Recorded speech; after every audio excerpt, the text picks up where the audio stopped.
बोल, मराठी कसं येत नाही. अरे तो बोलेल नाही बोलणार, त्यांच्याने काय मराठी भाषेला नुकसान होतंय का? भोकं पडतायत का? नाही ना.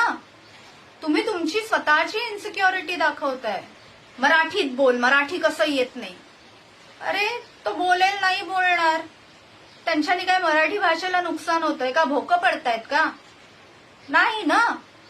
तुम्ही तुमची स्वतःची इन्सिक्युरिटी दाखवताय. मराठीत बोल, मराठी कसं येत नाही. अरे तो बोलेल नाही बोलणार, त्यांच्याने काय मराठी भाषेला नुकसान होतंय का? भोकं पडतायत का? नाही ना. तुम्ही तुमची स्वतःची इन्सिक्युरिटी दाखवताय. मराठीत बोल, मराठी कसं येत नाही. अरे तो बोलेल नाही बोलणार, त्यांच्याने काय मराठी भाषेला नुकसान होतंय का? भोकं पडतायत का? नाही ना. तुम्ही तुमची स्वतःची इन्सिक्युरिटी दाखवताय. अब अभिजात दर्जा के बारे में बात करते हैं. अभिजात ये संस्कृत शब्द है.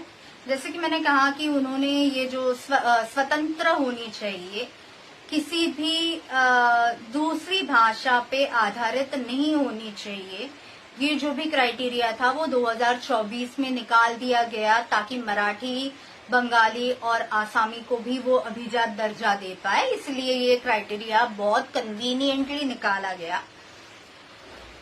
लेकिन I am against it personally speaking कि यदि आपको करना ही है तो फिर सारी भाषाओं को दर्जा दे दो.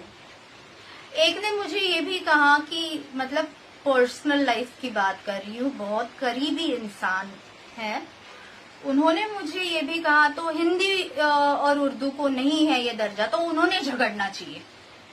आई एम लाइक वो क्यों झगड़े, क्योंकि उनको उस दर्जा चाहिए. That is it just shows insecurity. Okay दर्जा मिला, उससे क्या हुआ? हमें दर्जा चाहिए, दर्जा चाहिए, ये आप अपनी इनसिक्योरिटी दिखा रहे हैं. मराठीत बोल, मराठी कसं येत नाही.